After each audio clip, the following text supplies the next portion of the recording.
So, conference championship Saturday is rapidly approaching, or in the Pac 12's case, conference championship Friday. And I actually like the conference championship for the Pac 12 being on Friday night because we will know one of the guaranteed spots in the college football playoff when you wake up on Saturday morning. Like, it's just going to be we know whether Oregon or Washington will be in the college football playoff by late Friday night. And I think that's a nice little feature because you can argue, or you can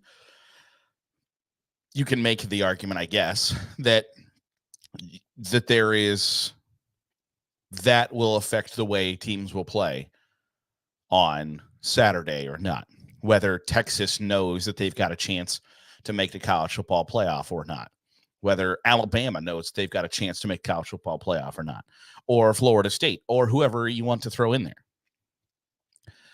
Does it play that big of a difference? No, because I don't think you need to get up for, a college football conference championship game with the chance to make the college football playoff on the line. I don't think that there are teams that are looking for that kind of motivation, that are like, oh my gosh, I don't know if we're going to be able to motivate our guys. Like, it's not something that anybody is really questioning or thinking about throughout the college football preparations for a college football conference championship game. Now, I don't like conference championship games, to be completely honest with you. I think they're an arbitrary, unneeded, almost exhibition that basically the conference is just used to get more money out of their TV partners, ticket sales, and Dr. Pepper. So I don't like conference championship games. But you know what? They're here. And it's more college football. Like, would I rather have a 16-team college football playoff, and no conference championship games? Hell yeah. Because I think if you were going to say that the regular season in college football matters more than any other regular season in sports, then those 12 games should be what determines a conference championship, or in strictly conference numbers, 9 games, or in the SEC's 8 games, those games should count as to who the conference champion is. And I also think it's a cultural thing. Like, the SEC championship is a big deal to Georgia and Alabama, and to all the SEC schools. Like, winning that SEC title, getting to Atlanta, is a big deal. Where in the Big Ten, it's just kind of used as up until the last couple of years, Indianapolis, Jim Harbaugh doesn't know how to get there. And nobody really cares. Not to say they don't care, but the fan base isn't completely enamored with making the conference championship game. It just is like, okay, yes, that's nice, but there are bigger fish to fry than that. Where in the SEC, and to a lesser extent the ACC, it's kind of viewed as like, hey, this is step number 1 in a 3-step process of winning the national championship.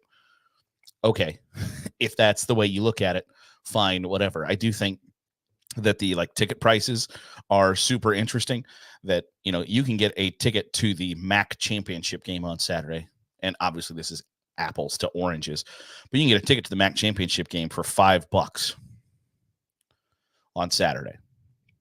In the Power 5 conferences, $35 for the Pac-12, $51 for the Big 12, $38 for the Big 10, $48 for the ACC, and $293 for the SEC. So you can argue it just means more, and I hate the saying, but in this case, it's true, especially the fact that Georgia is, an hour up the road. It's basically a home game, and people want to see Georgia, Alabama. But the matchups are good and interesting for the most part. Oregon and Washington is going to be a barn burner. I'm here to tell you that if that game was on Saturday at 8 o'clock rather than Friday at 8 o'clock, I think it might be the highest rated conference championship game, because we're going to want to see that. It was a great game during the regular season. And this time, there's just that much more hanging in the balance.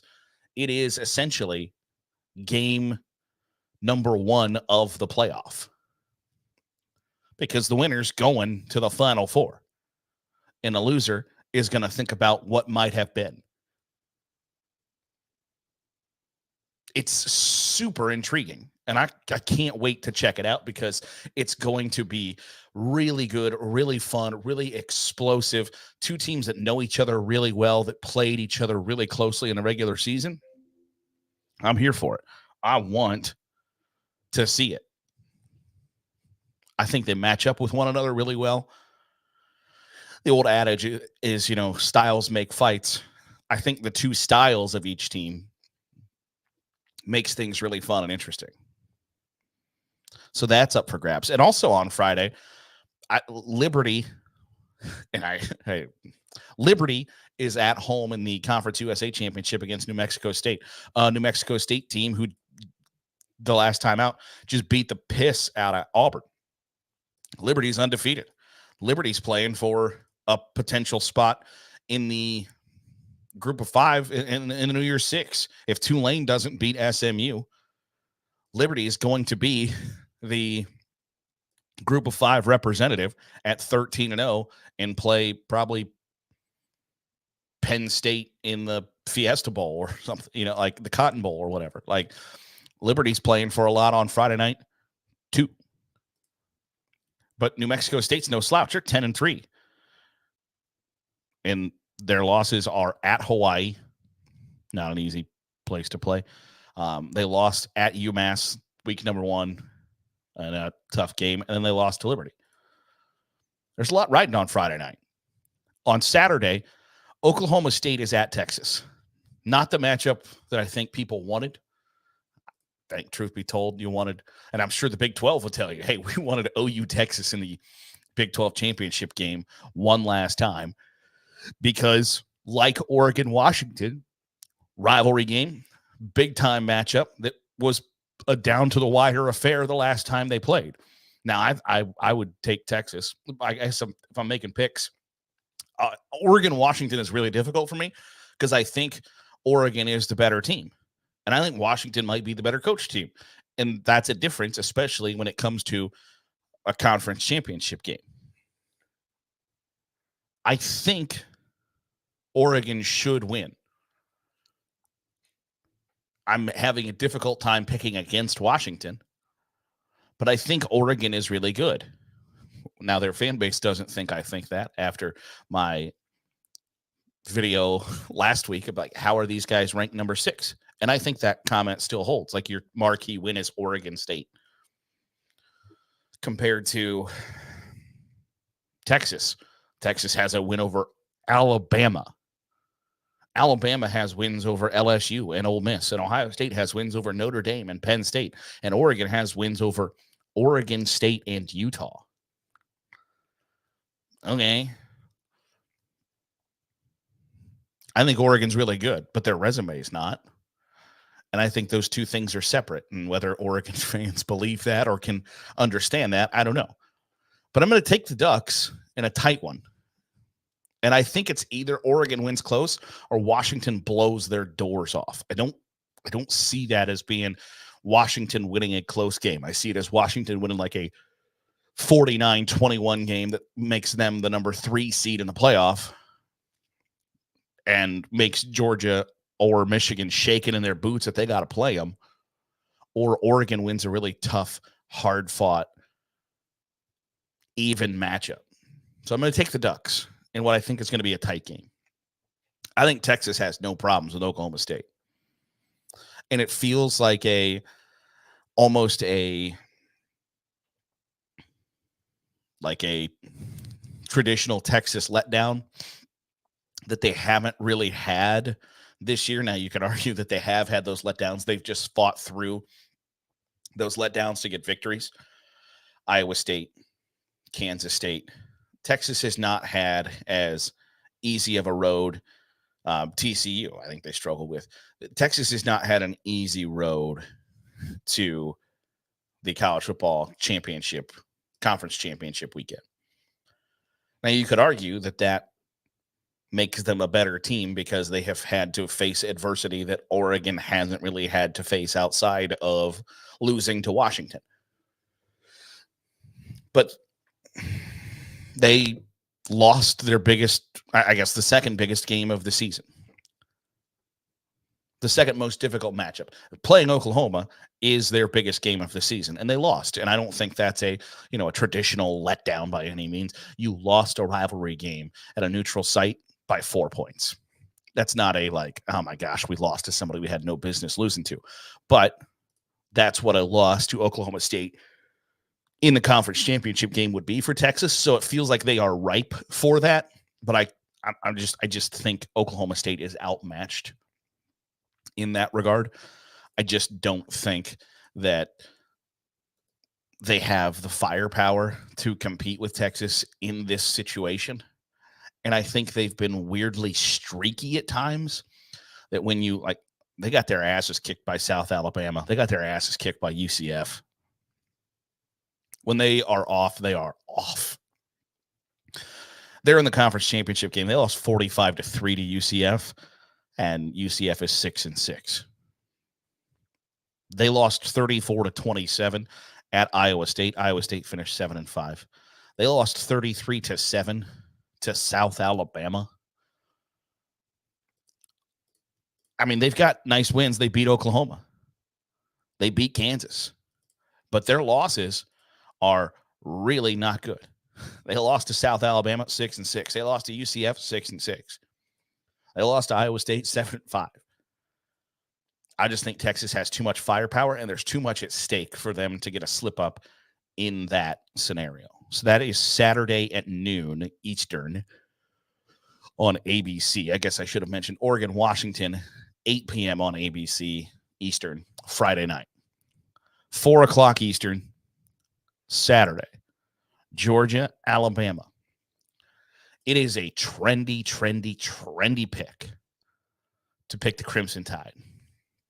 And the argument is they are playing as hot as anyone coming down the stretch. My argument is you needed a 4th and 31 to beat a team that got their asses handed to them by New Mexico State the week before. I don't know that. Nonetheless, rivalry games, the same thing as Texas and Oklahoma. It's a rivalry game. And so Auburn's going to give you their best shot. But Auburn was not good and took Bama to the wire.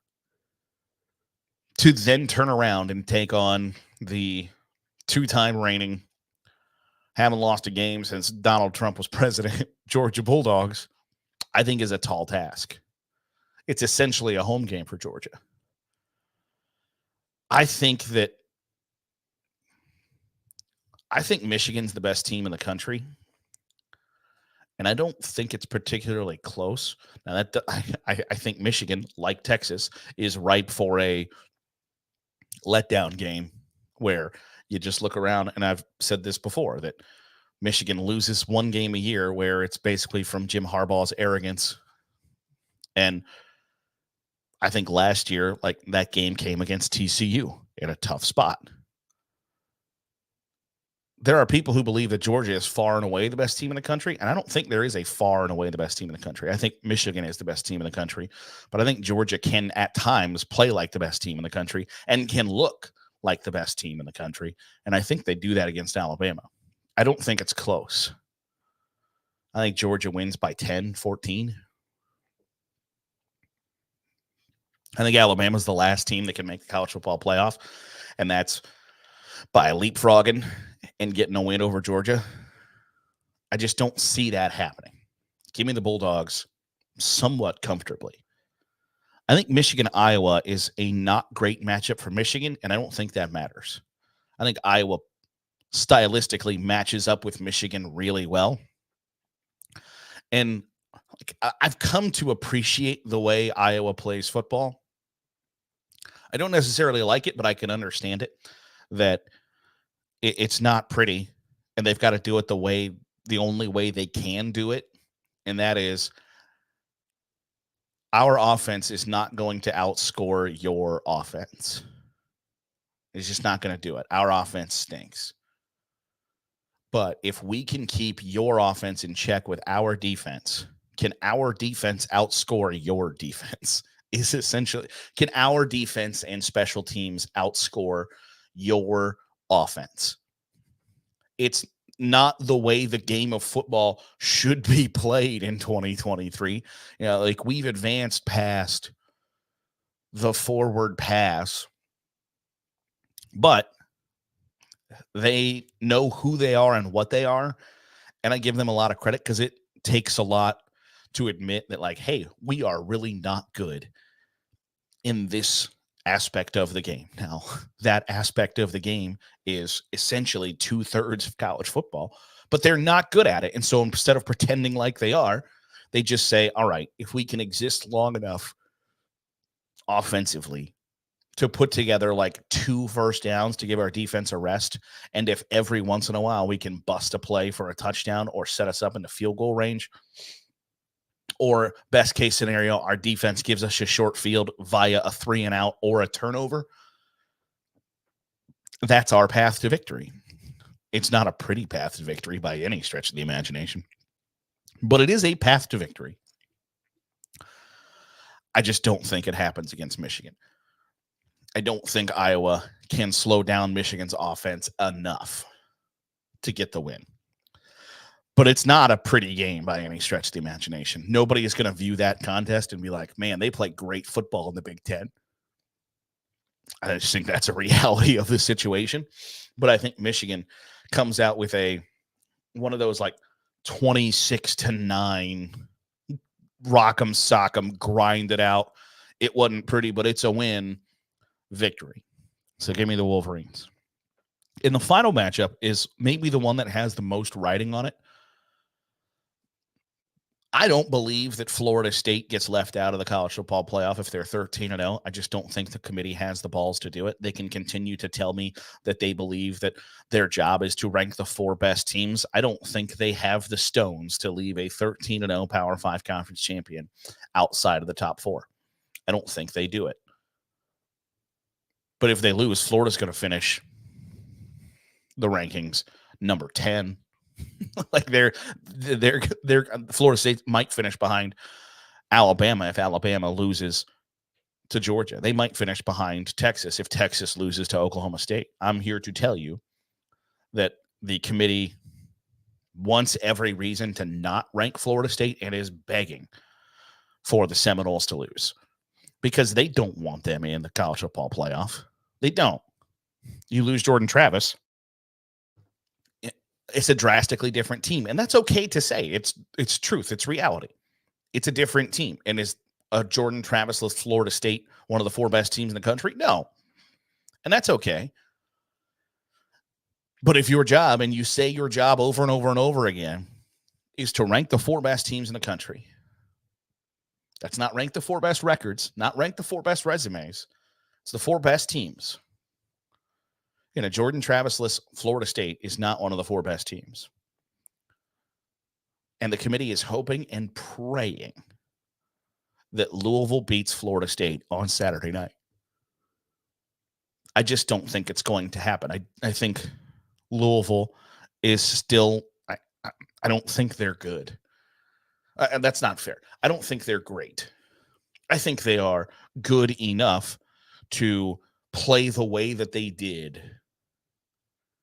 through the ACC schedule. And they got a nice win. They got a win over Notre Dame. They've got a bad loss to Pitt. They got a bad loss to Kentucky. They beat Duke when Duke was still in the top 25. At times, they have been very good, and at times they have been not good. I just don't foresee Saturday being good enough to beat Florida State. So my predictions for the weekend: Oregon beats Washington, Texas beats Oklahoma State, Georgia beats Alabama, Michigan beats Iowa, Florida State beats Michigan, which means your 1 through 4 is number 1 Georgia, number 2 Michigan, number, I think, 3 Oregon, and number 4 Florida State. Even with Florida State being undefeated and Oregon having a 1 loss, I think that there is enough there for the committee to say, we're putting the 13-0 champ in, and we're putting them up against the number one team in the country because we don't believe that they belong. And so, as sort of a punishment, we don't believe you belong.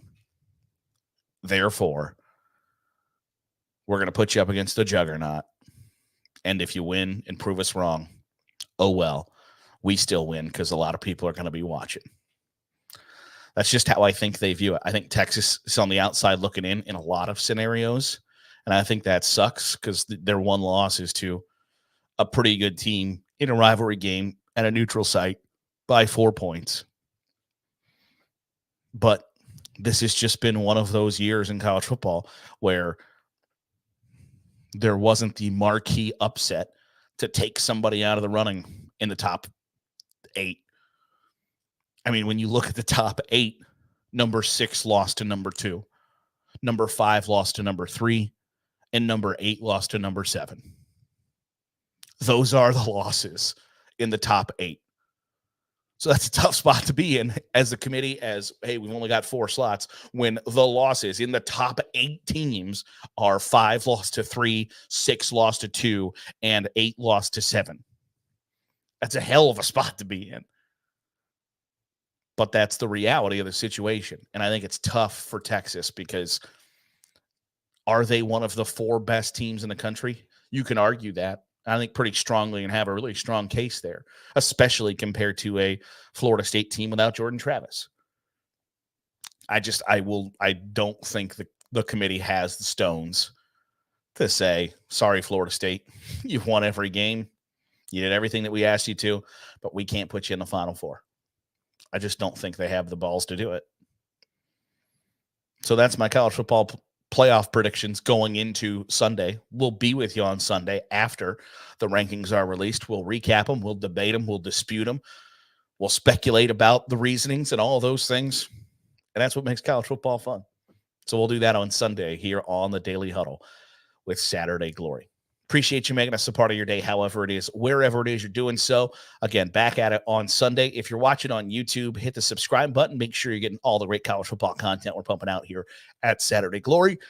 If you are listening on the podcast, drop a 5-star review. It goes a long way in helping out the channel. Appreciate it.